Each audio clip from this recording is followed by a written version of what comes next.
오늘 창세기 23장 말씀을 통해서 말씀을 깨닫는 지혜와 응답받는 기도의 은총이 우리에게 함께 하시기를 원합니다. 이제 아브라함과 사라가 함께 살아온 날이 오늘 끝납니다. 정말 수많은 일이 있었지요. 너무나 많은 일을 함께 겪었던 인생의 동반자였던 사라가 오늘 그 인생이 마지막으로 숨을 거두게 됩니다. 1절 봅니다. 사라가 127세를 살았으니 이것이 곧 사라가 누린 횟수라. 127세를 살았다. 한번 표시해 보실래요? 사라가 127세를 살았다. 여러분, 성경에서 남자들은 거의 나이가 다 나와요. 몇 세를 살았다, 몇 세를 살았다. 그런데 여자들은 흔한 일이 아니거든요. 자, 성경에서 여자의 나이가 기록된 게 몇 명이나 있을까요? 단 한 명입니다. 여기입니다. 단 한 명. 그러니까 여성이 이 당시에는 오늘날보다는 여성의 인권이 좀 주목받지 못하던 시절이기 때문에 나이가 여자가 몇 살에 죽었는지는 기록된 기록이 거의 없는데 사라만큼은 정확하게 127세를 살았다. 왜냐하면 아브라함이 모든 민족의 아버지가 되잖아요. 그러면 사라는 모든 민족의 어머니니까 그만큼 우대를 하는 걸 수도 있어요. 그런데 그보다 더 깊은 의미는 뭐냐? 하나님의 사랑이 담겨 있는 거예요, 여기에. 왜요? 사라는 아이를 낳지 못하는 여자다라고 하는 오명으로 시작하잖아요. 그 오명으로 시작해서 무려 90년 동안을 그 아이 바라보고 꿈꾸다 실패하고 실망하고 좌절하고 살았어요. 오죽하면 자기의 애굽인 여종 하갈을 자기 사랑하는 남편에게 붙여주면서까지도 아이를 얻고 싶어 했죠. 그런데 그렇게 낳은 아이는 내 아이가 아니었죠.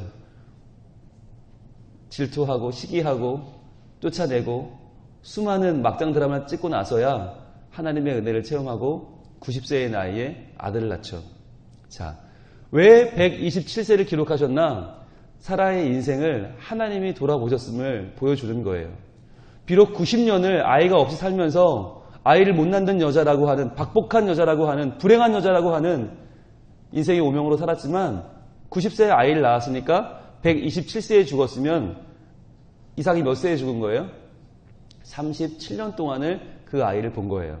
37년 동안 그 아이가 자라는 걸 얼마나 행복하게 봤겠어요. 얼마나 그 인생이 막판에 오히려 하나님의 은혜를 충만히 누리고 감사하며 하나님 품에 안겼겠습니까? 우리에게 보여주시는 하나님의 마음은 내가 너희를 사랑하는데 비록 너희가 안 되고 실패하고 넘어질지라도 너희의 인생이 내 안에 있으면, 너희의 인생이 내 말씀 안에 있으면 내 말씀대로 된다라고 하는 것이에요. 그것은 죽기 전에 잠깐 아이고 이러졌네 꼴까닥 이게 아니라 충분히 그것을 누릴 수 있게 해주겠다는 거예요. 사람들은 90세가 늦었다고 말했지만 하나님은 늦지 않았다고 말해요. 왜냐하면 127세까지 살 거니까 충분히 누리게 하겠다. 그 이삭이 37세가 되도록 충분히 그 아들을 네가 키우고 자라고 누리게 하겠다. 여러분, 90세의 할머니가 아이를 낳았어요. 그리고는 그 마른 젖을 그 아이에 물리면서 사라는 얼마나 행복했을까요? 아마 일평생 처음으로 여자로서의 행복을 느끼지 않았을까요? 어머니로서의 행복, 딸로서의 행복, 아내로서의 행복이 그때 충만하게 밀려오지 않았을까요?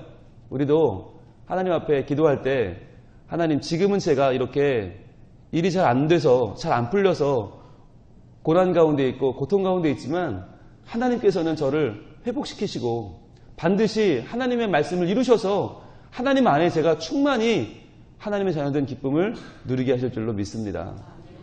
기도하며 나갈 수 있는 것이죠. 자, 그런데 중요한 건 사라가 이제 죽은 다음에 아브라함의 행동입니다. 2절입니다. 사라가 가나안 땅 헤브론 곧 기럇 아르바에서 죽음에 아브라함이 들어가서 사라를 위하여 슬퍼하며 애통하다가. 지금 아브라함은 몇 세예요? 사라보다 10살이 많으니까 137세죠. 137세면 살 만큼 살았잖아요. 자, 백수를 누린 걸 넘어섰잖아요. 그죠? 결혼 생활도 얼마나 오래 했겠어요. 그런데도 그 아브라함이 사라를 위하여 슬퍼하며 애통하죠.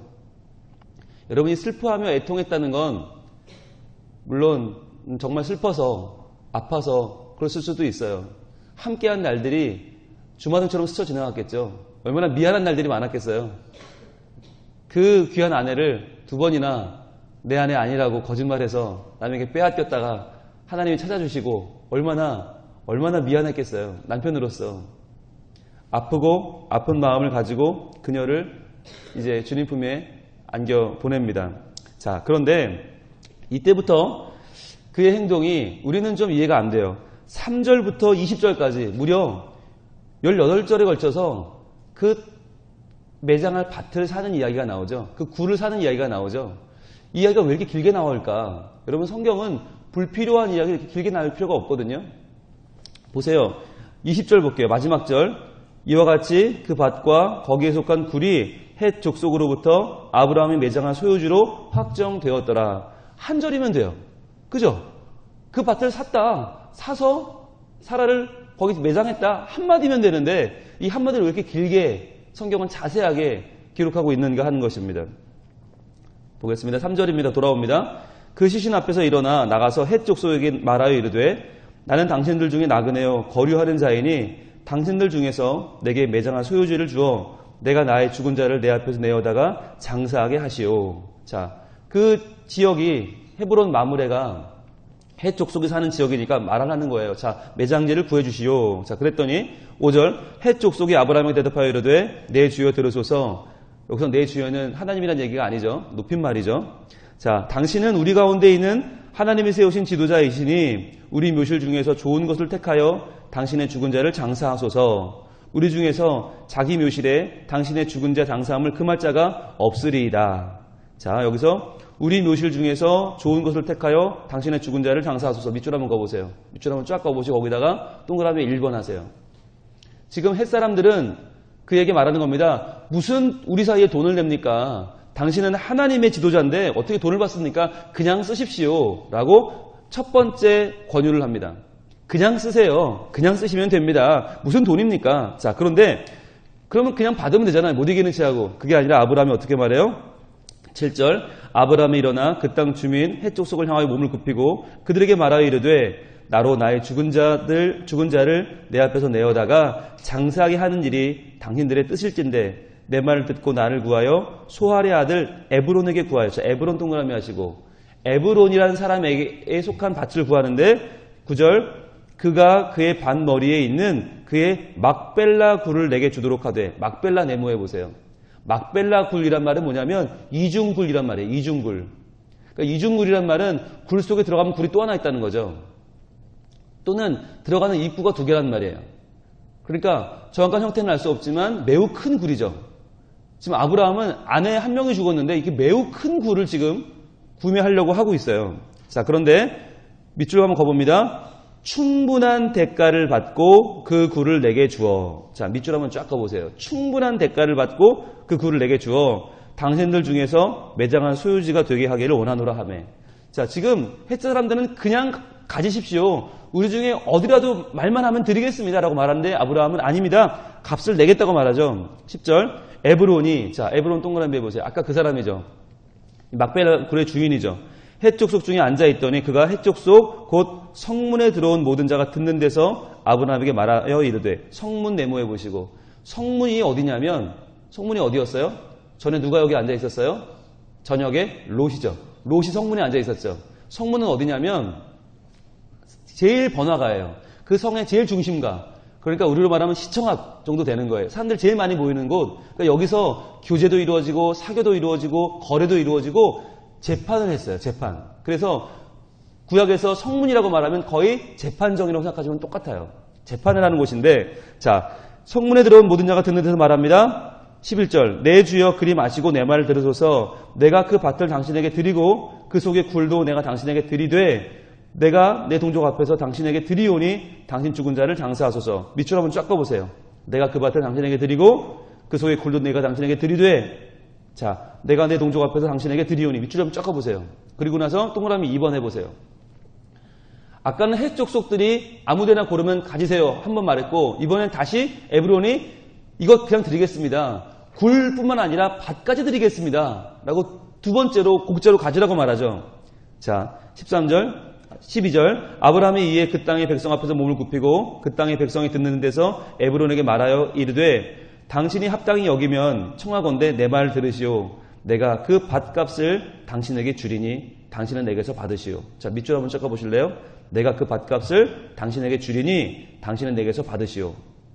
내가 나의 죽은 자를 거기 장사하겠노라. 자, 두 번째 제안도 거절하죠. 아닙니다. 값을 내겠습니다. 그랬더니 14절 에브론이 아브라함이 대답하여 이르되 내 주여 내 말을 들으소서. 땅값은 은 400세겔이나 그것이 나와 당신 사이에 무슨 문제가 되리이까. 당신의 죽은 자를 장사하소서. 자, 밑줄 한번 가보실래요? 땅값은 은 400세겔이나 그것이 나와 당신 사이에 무슨 문제가 되리이까. 이걸 동그라미 3번이라고 써보세요. 옆에.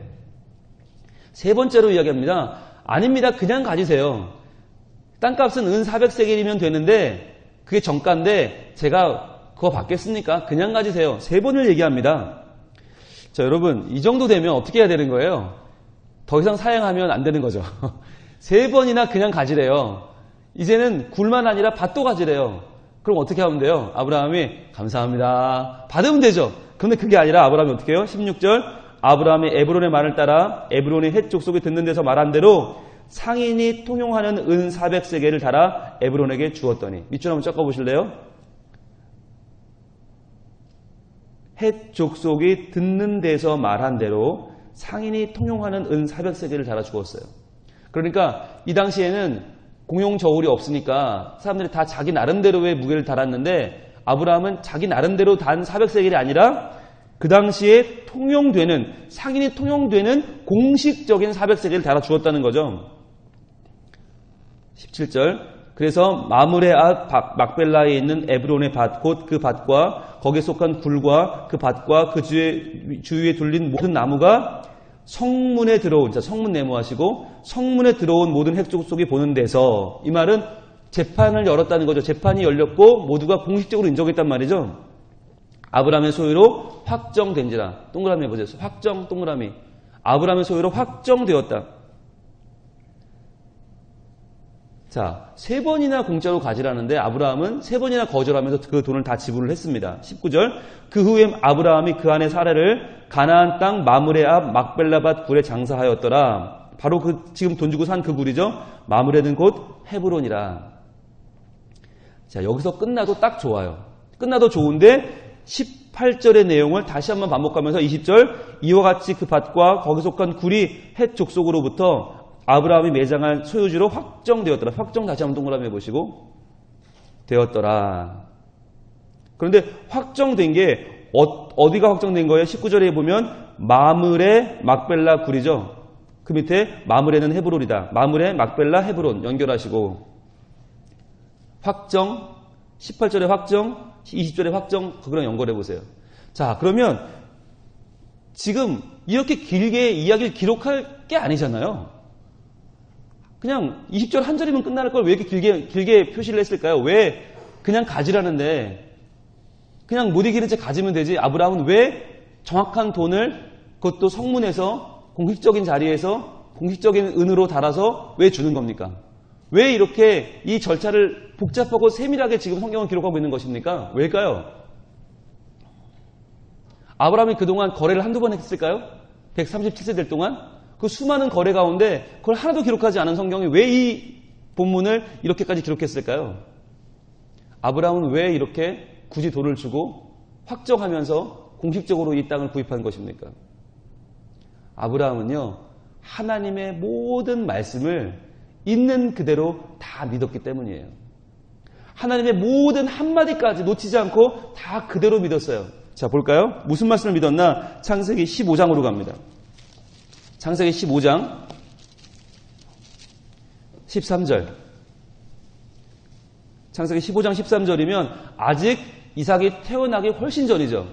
자녀가 한 명도 없었던 시절이죠. 그런데 여호와께서 뭐라고 말씀하시나? 여호와께서 아브라함에게 이르시되 너는 반드시 알라. 내 자손이 이방에서 객이 되어 그들을 섬기겠고 그들은 400년 동안 내 자손을 괴롭히리니. 자, 자손은커녕 아이 한 명도 없는 사람한테 이 말씀을 주셨어요. 너희 자손들이 끌려가서 400년 동안 종살이 한다는 거죠. 14절. 그들이 섬기는 나라를 내가 징벌할지며 그 후에 내 자손이 큰 재물을 이끌고 나오리라. 자, 거기 가서 종살이 하다가 나온다는 거죠.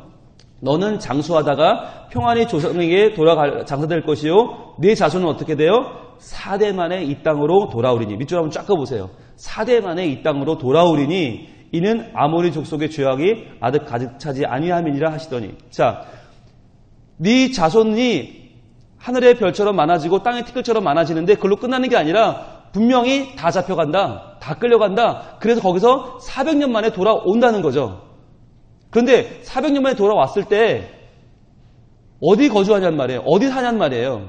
자, 아브라함이 살았던 그 헤브론 마므레 얼마나 귀한 땅이에요. 하나님 부르신 땅이고 헤브론은 교제의 자리, 마므레는 열정적으로 뜨겁게, 그러니까 하나님과 뜨겁게 열정적으로 지금 하나님과 살았는데 이 교제의 자리를 지금 아브라함은 영원한 우리 가문의 고향으로 못 박는 거예요.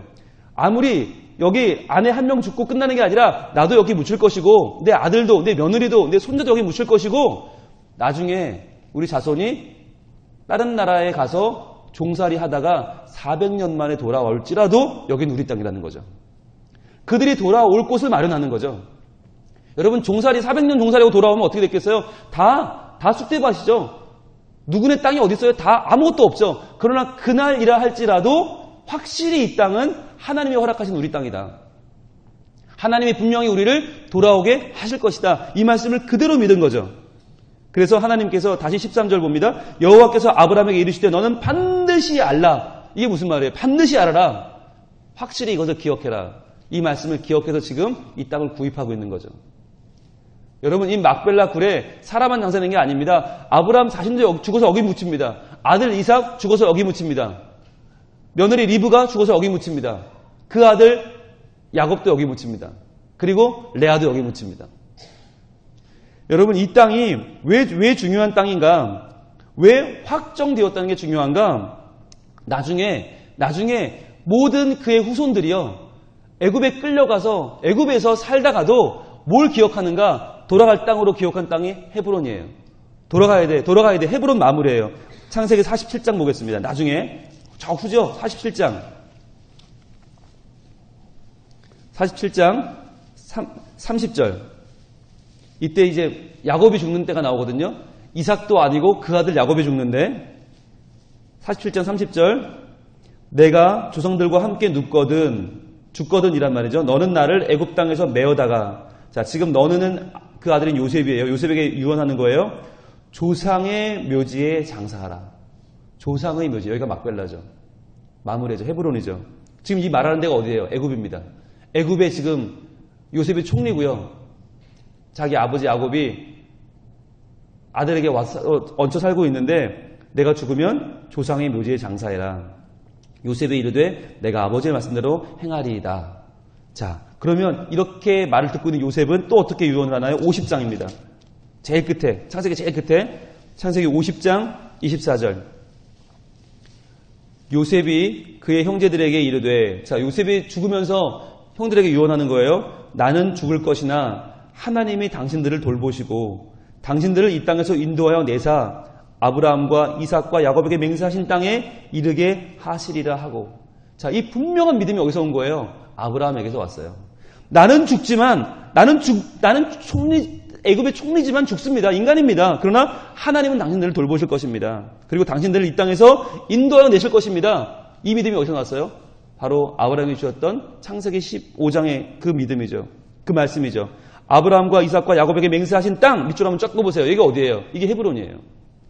이 헤브론으로 이르게 하시리라 하고 요셉이 또 이스라엘 자손에게 맹세시켜 이르기를 하나님은 반드시 당신들을 돌보시리니 당신들은 여기서 내 해골을 메고 올라가겠다 하라 하였더라.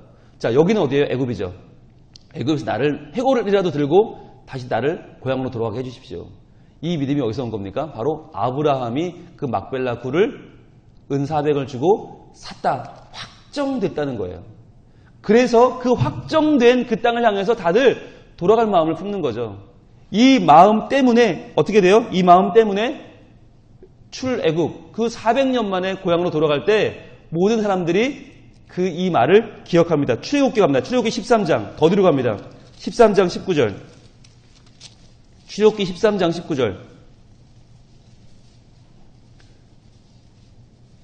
자, 주어가 확 바뀌죠. 모세가 등장하랍니다. 아주 후대죠. 모세가 요셉의 유고를 가졌으니, 요셉의 유골, 그 예언했던 요셉 유고를 가지고 어딜 갑니까? 이는 요셉이 이스라엘 자손으로 단단히 맹세하게 하여 이르기를 하나님이 반드시 너희를 찾아오시리니. 밑줄 쫓아보세요.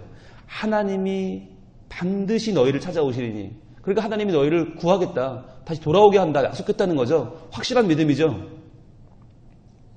출애굽기 13장 19절 보고 있습니다. 너희는 내 유고를 여기서 가지고 나가라 하였습니다. 요셉의 유언대로 모세가 지금 그 요셉의 유고를 챙겨서 가나안 땅으로 가고 있죠. 다시 돌아오겠습니다. 오늘 말씀 창세기 23장으로 돌아옵니다.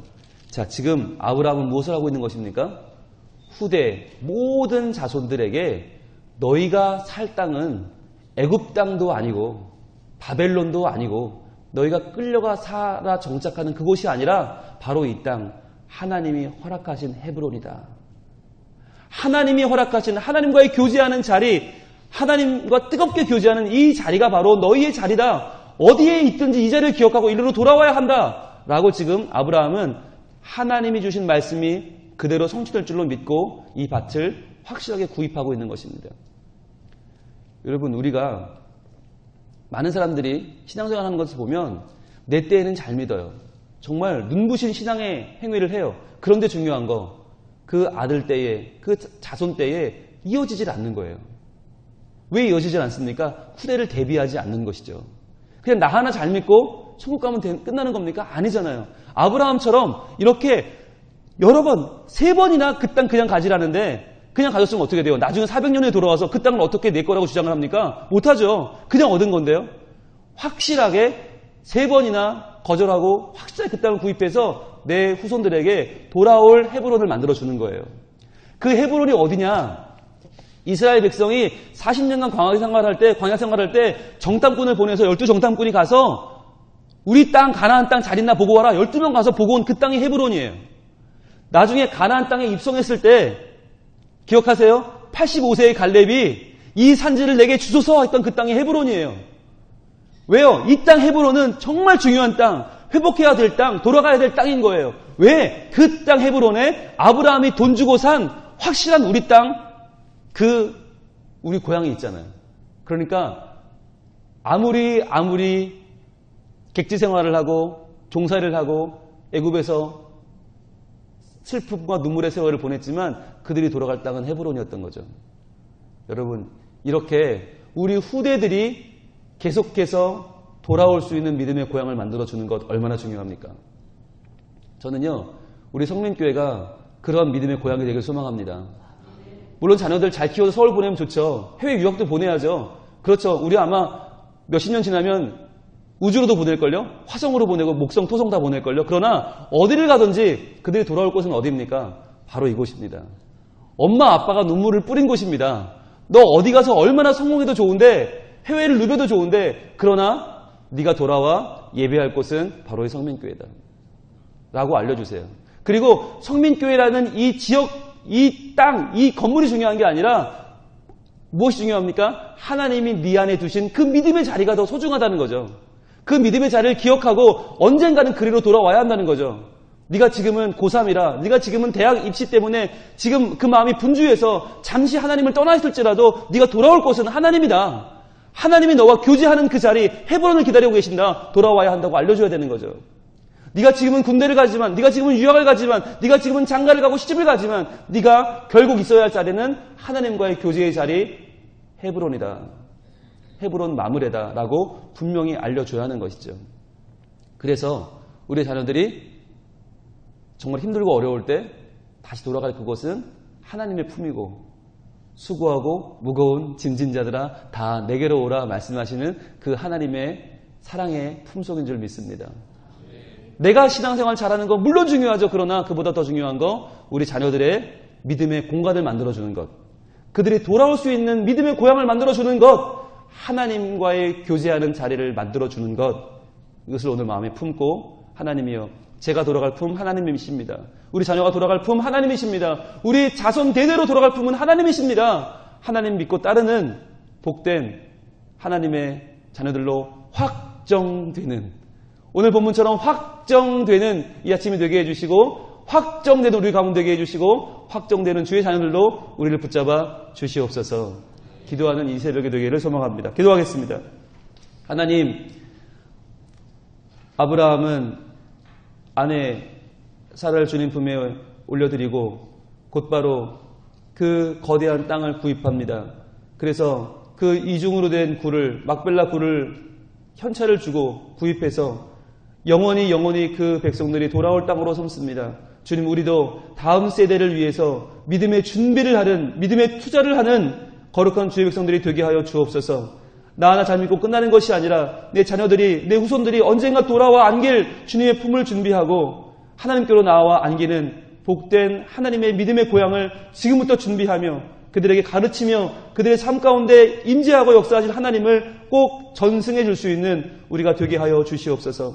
이 새벽에 나와 구하는 모든 기도의 제목들 주님 응답하여 주시고, 그 어떤 기도의 제목보다도 믿음이 이어지고 믿음이 전수되고 우리 모든 가족이, 우리 가문이 하나님 앞에 바로 서는 헤브론의 삶을 살게 하여 주시옵소서. 예수님 이름으로 기도합니다.